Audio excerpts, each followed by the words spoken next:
If the fire spreads to the remaining tanks, the ship will be blown apart and the crew will be killed. Some ship collisions are so shocking they seem unreal until you see them caught on camera. From the Costa Concordia sinking in 2012 after a reckless mistake,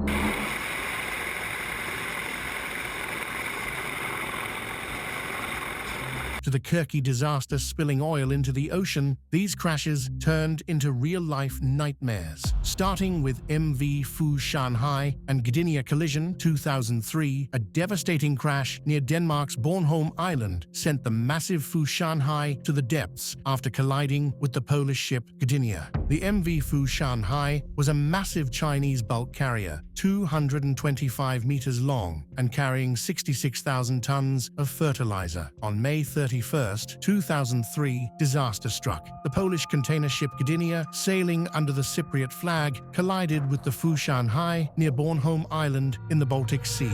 The weather was clear and the sea was calm. There was no sign of danger. Yet, in a matter of hours, one of the biggest ships in the Baltic was gone. It all started when the Gdynia, a 3,930-ton ship, altered course at the last moment, right into the Fu Shanghai's path. The Chinese ship's captain blasted the horn and stopped the engines, but it was too late. At 12:18 p.m., the Gdynia crashed straight into the Fu Shanghai's port side, tearing through its hull. Water rushed in, and the massive bulk carrier began sinking fast. The crew had no choice but to abandon the ship.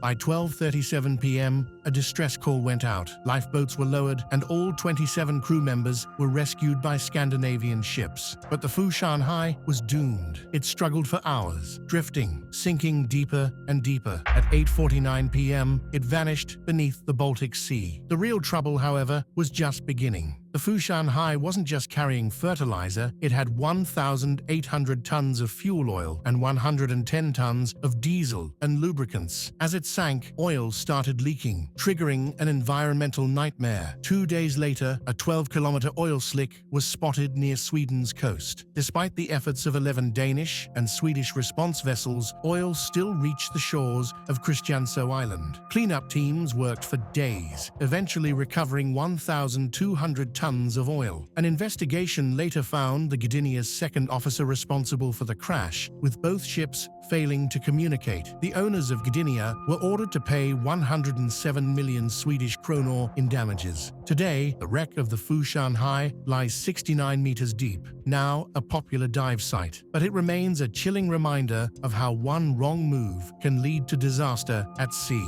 Would you dare to visit that site? Let us know in the comments, and make sure to like and subscribe to the channel. USS John S. McCain and Alnic MC collision 2017, a deadly crash near Singapore left the USS John S. McCain badly damaged after colliding with the oil tanker Alnic MC, claiming the lives of 10 sailors. So, on August 21st, 2017, at exactly 5:24 a.m., something terrible happened. The USS John S. McCain, a U.S. Navy warship, crashed into a huge oil tanker, the Alnic MC, off the coast of Singapore and Malaysia. The crash was brutal. It tore open parts of the Navy ship, flooding important rooms like crew sleeping areas, machinery rooms, and communication spaces. Sadly, 10 sailors lost their lives. Right away, Singapore's Maritime and Port Authority launched a huge search and rescue mission. The US Navy also jumped in, but after a few days, they realized no one had survived in open waters. So, they shifted their focus to recovering the bodies from inside the ship.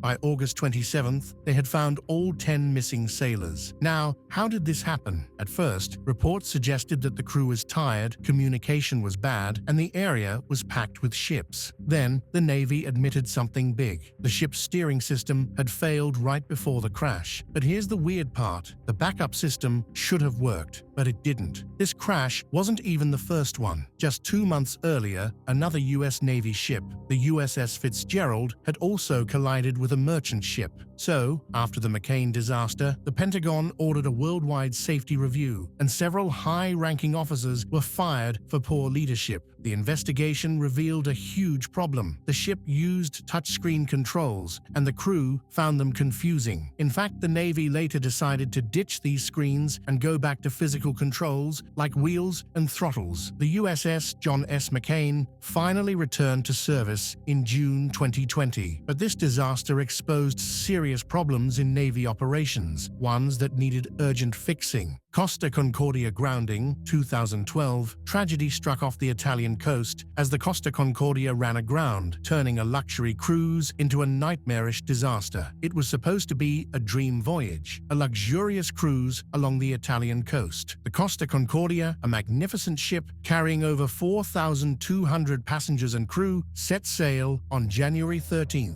2012. Laughter echoed through the grand dining halls, and the scent of fine Italian cuisine filled the air. Families, couples, and friends relaxed, ready for a perfect getaway. But in a matter of hours, paradise turned into chaos. Captain Francesco Schettino, a man known for his charisma but not always for caution, made a fateful decision. He wanted to perform a salute, a close pass near the island of Giglio, a showy maneuver meant to impress both passengers and locals. It wasn't the first time a captain had done this, but that night, things went terribly wrong. At 9:45 p.m., disaster struck. The ship veered too close, and suddenly, a loud, grinding noise ripped through the decks. Metal screamed as a massive rock tore a 230-foot gash into the hull. Water rushed in, and the once stable ship lurched violently. Passengers, many still dressed for dinner, stumbled as lights flickered and panic spread. At first, the crew downplayed the situation. Passengers were told it was just an electrical failure, but reality couldn't be hidden for long. The ship was tilting rapidly. Fear took hold as people realized they were in grave danger. Families clung to each other, some whispering prayers, others frozen in shock. Crew members scrambled, trying to maintain order, but confusion reigned. By the time an evacuation was ordered, the ship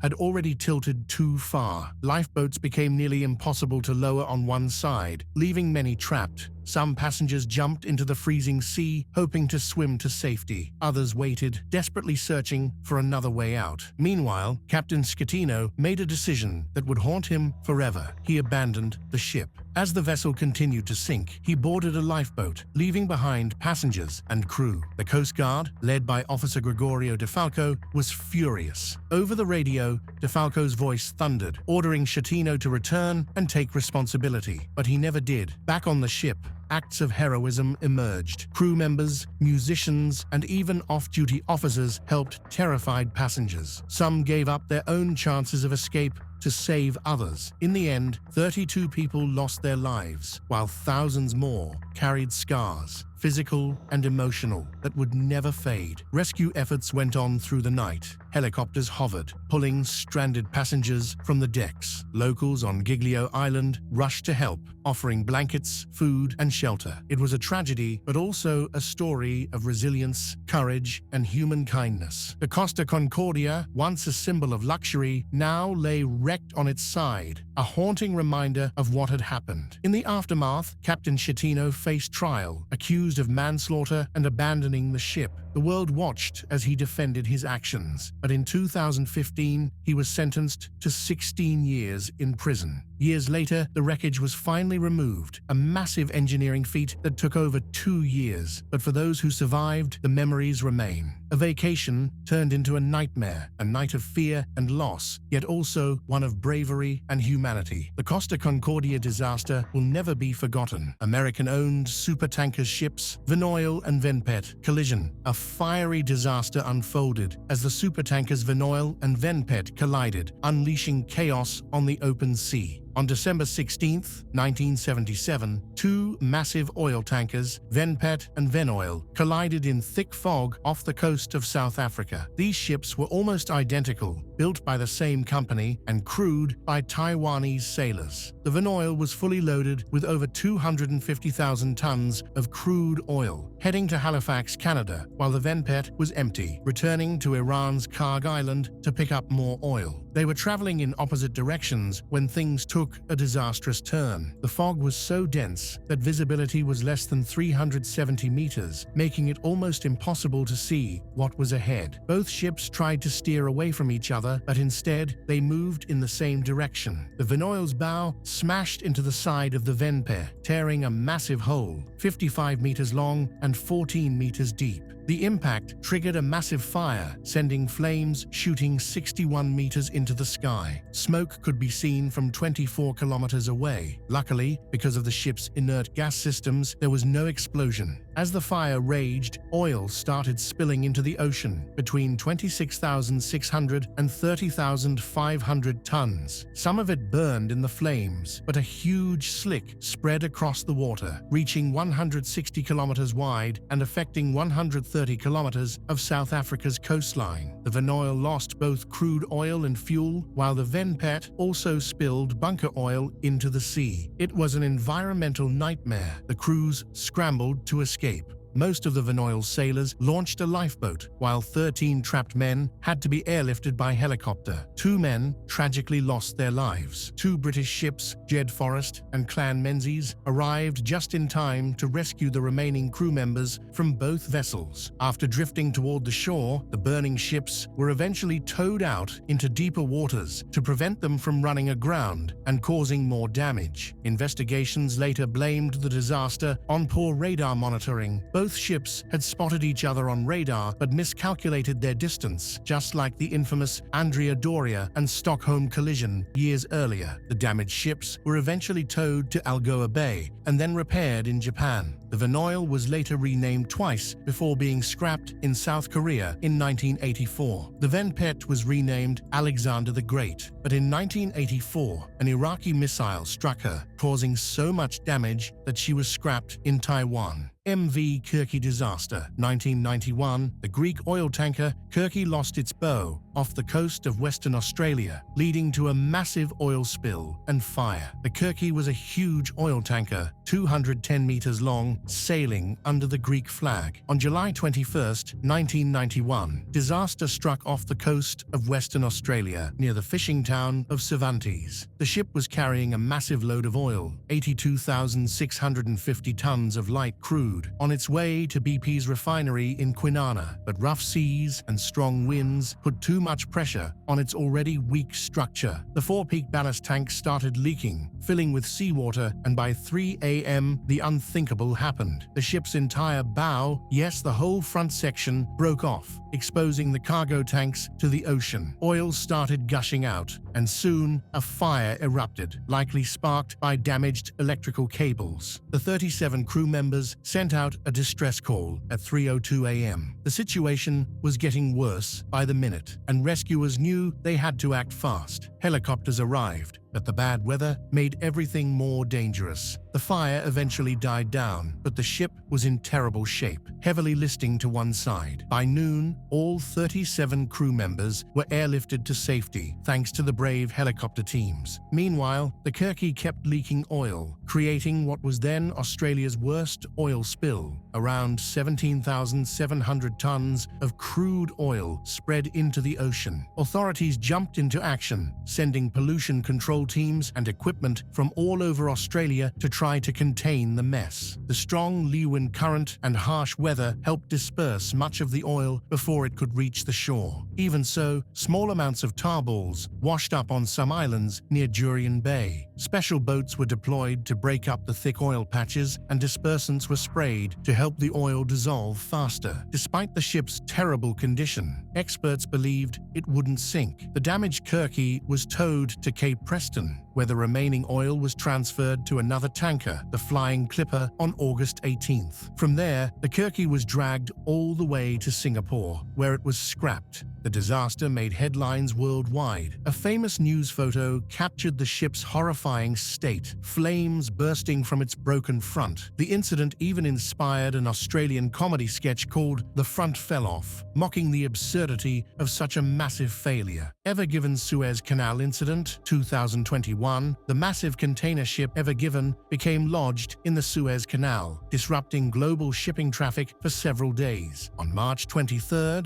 2021, 1971, a massive ship named Ever Given got stuck in Egypt's Suez Canal, blocking one of the world's busiest trade routes. This ship was huge, 400 meters long, almost the size of the Empire State Building, lying on its side. It was carrying thousands of containers filled with goods heading from Malaysia to the Netherlands. As it moved through the canal, a sudden sandstorm hit, and strong winds, blowing up to 74 kilometers per hour, made it lose control. The ship drifted sideways and crashed into the banks, completely blocking the waterway. At first, it seemed like the weather was to blame, but experts believed there might have been other issues, like a mistake by the crew or a problem with the ship itself. 2 Egyptian pilots from the Suez Canal Authority were on board, guiding the ship through, but once Ever Given turned sideways, it was stuck. And not just a little stuck, its bow was wedged deep into one side of the canal, while its stern was touching the other. No ships could get through. By March 27th, more than 300 vessels were stranded on both sides, waiting to pass. Some tried to turn back, while others considered taking the much longer route around Africa's Cape of Good Hope, which would add about 2 weeks to their journey. The blockage was costing the global economy billions every day. Experts estimated that nearly $400 million worth of goods were delayed every hour. Some industries, especially those already facing shortages, like semiconductor manufacturing, were hit even harder. Oil prices also fluctuated, but once the ship was freed, prices settled again.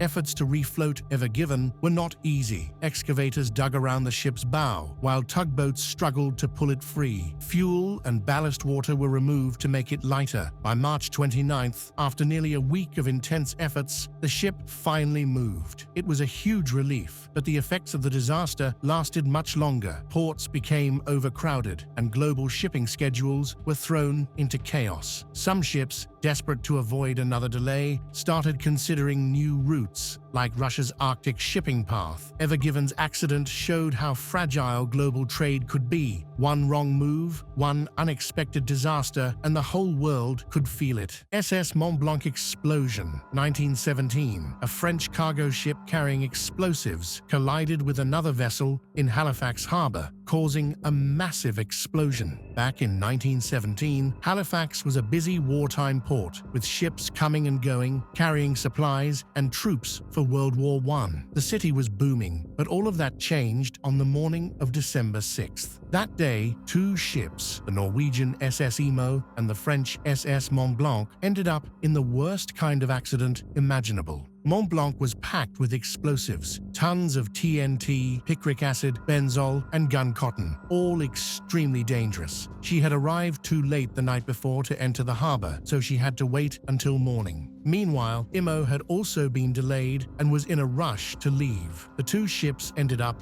in the Narrows, a tight passage in Halifax Harbor, and that's where things went horribly wrong. Ships were supposed to pass each other on the left, but Imo was on the wrong side. Mont Blanc's captain saw trouble coming and signaled, hoping Imo would move, but Imo refused. Mont Blanc tried to steer clear, but at the last moment, Imo suddenly reversed, swinging straight into Mont Blanc's side. The impact wasn't huge, but it knocked over barrels of benzol, which spilled everywhere. Sparks flew. Fire erupted. Mont Blanc's crew knew what was about to happen. They jumped into lifeboats and rowed away as fast as they could, shouting warnings, but no one could hear them. People on shore gathered to watch the burning ship, not realizing they were staring at a ticking time bomb. At 9:04 a.m., Mont Blanc exploded. It was one of the biggest blasts in history. The fireball shot into the sky. Metal fragments rained down, and a massive shockwave flattened buildings. A tsunami crashed into the shore, tossing Imo onto the Dartmouth side. Over 1,600 people died instantly, and 9,000 more were injured. Homes were destroyed, entire families were lost, and fires broke out everywhere. One hero, train dispatcher Vince Coleman, stayed behind to send a warning message, stopping an incoming passenger train just in time. He saved 300 people, but lost his own life in the blast. Halifax was in ruins. The explosion wiped out entire neighborhoods. Rescue teams worked day and night to help survivors. It was a disaster the city would never forget. MV Tricolor and Kariba collision. 2002. In a devastating moment, the car carrier MV Tricolor collided with the container ship Kariba in the English Channel. leading to the sinking of Tricolor. MV Tricolor was a massive ship built in 1987 and sailing under the Norwegian flag. It was designed to carry cars, thousands of them, across the sea. But in December 2002, this giant vessel became the center of a bizarre series of crashes in the busy waters of the English Channel. What happened next was pure chaos. On the night of December 14, 2002, MV Tricolor was loaded with nearly 3,000 brand new cars, mostly from luxury brands like BMW, Volvo, and Saab. It was heading from Zeebrugge, Belgium to Southampton, UK. But as it sailed in the dark, it collided with another ship, the Bahamian-flagged container vessel Kariba. The impact was devastating. While Kariba managed to continue on its way, Tricolor wasn't so lucky. The massive car carrier tipped over and sank near the French coast, just 17 nautical miles off Dunkirk. The good news? No one lost their life, but the ship was now lying on its side, stuck in the mud 30 meters below the surface. The wreck of Tricolor quickly became a nightmare for other ships. The English Channel is one of the busiest waterways in the world, and Tricolor was lying just beneath the surface, invisible but dangerously in the way. French authorities ordered its removal, but before that could happen, disaster struck again. The very next night, a Dutch vessel named Nicola crashed into the wreck. Even with radio warnings, guardships, and warning buoys, Nicola still didn't see it in time. It had to be towed away. To make things worse, more warning signs were added, yet on January 1st, 2003, another ship, the Turkish-registered fuel carrier Kirki, also crashed into Tricolor. After these repeated collisions, international authorities decided to create a new type of buoy, specifically for marking recent wrecks. But the Tricolor still had to be removed. In July 2003, a team of salvage experts, led by the Dutch company Smit International, started cutting the ship into massive sections, each weighing 3,000 tons. The work took over a year, finally ending in October 2004. Most of the cars were recovered and recycled for their metal. Although the oil was mostly removed early on, some still leaked out, causing a 540-ton spill. The Tricolor disaster was one of the strangest maritime incidents ever, proving that even in modern times, the sea remains unpredictable. Sanchi oil tanker collision, 2018. The Iranian oil tanker Sanchi collided with the cargo ship CF Crystal off the coast of China, resulting in a major fire and the loss of the tanker. On January 6, 2018, disaster struck in the East China Sea. The Iranian-owned oil tanker Sanchi, carrying 136,000 tons of highly flammable natural gas condensate, collided with the Hong Kong-flagged cargo ship CF Crystal about 160 nautical miles off the coast of Shanghai. The impact was massive. Sanchi immediately caught fire, and within minutes, thick smoke filled the sky. The crew of CF Crystal, all 21 members, managed to escape safely, but for Sanchi, things only got worse. Sanchi burned for over a week, drifting further into the sea as rescue teams struggled to control the fire. South Korea's maritime police, the United States Navy, and Chinese authorities all joined forces in the desperate search for survivors. But the flames and toxic smoke made it nearly impossible. The risk of explosion was high, yet teams continued to fight through the danger. 2 days after the crash, the body of one crew member was found. Then, on January 13th, a Chinese team managed to board the burning ship, recovering 2 more bodies and the ship's voyage data recorder, but the smoke quickly forced them back. On January 14th, at exactly 4:45 p.m., the Sanchi finally sank. All 32 crew members, 30 Iranians and 2 Bangladeshis, were declared dead. Iran's maritime agency confirmed there was no hope of finding survivors. 3 days later, on January 17th, China announced that the wreck had been found 115 meters below the surface. The sinking of Sanchi was not just a human tragedy, it was an environmental disaster. A massive oil slick, 13 by 11 kilometers wide, spread across the water, pushed toward Japan by the wind. Condensate oil is different from crude oil. It's highly toxic and extremely volatile, meaning it evaporates fast but is deadly to marine life. This was a disaster in the worst possible location. The spill happened during fish spawning season and right in the migration path of whales. The pollution was expected to reach Korea within 3 months and Japan within 1 month, carried by ocean currents. By January 19th, the slick had grown to over 100 square kilometers. The impact on the fishing industry and coastal ecosystems was devastating. Experts compared it to the Exxon Valdez spill. The damage would take years to clean up,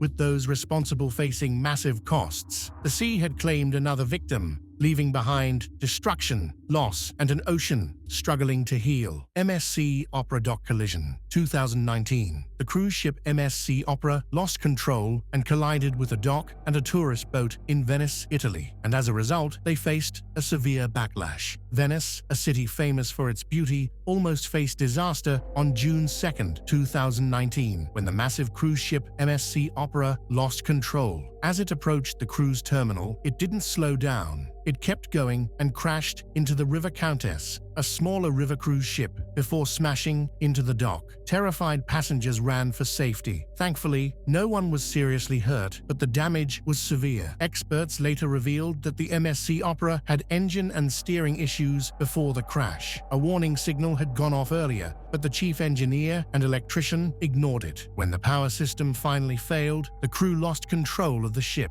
2 tugboats tried desperately to stop it, but it was too late. The Opera, a 59,000-ton beast, was moving too fast. The tugs weren't strong enough to pull it back, and the crash was inevitable. The disaster added fuel to the ongoing debate about cruise ships in Venice. With their massive size and constant traffic, many fear they are damaging the city. Just a month later, on July 6, 2019, another huge cruise ship, the Costa Deliciosa, nearly crashed due to strong winds. Yet, despite these close calls, no real action has been taken to ban them. In court, Captain Carmine Siviero and some of his crew were found guilty but avoided jail time by paying fines. Meanwhile, Uniworld, the owner of the River Countess, is seeking $14 million in damages. The debate continues, but one thing is clear: Venice had a lucky escape that day. Next time, the city might not be so fortunate. From heart-stopping collisions to fiery explosions, these ship disasters remind us how unpredictable the sea can be. Whether caused by human error or nature's fury, these moments caught on camera leave us in awe of the sheer power of the ocean. One thing's for sure: when giants of the sea go wrong, the whole world watches.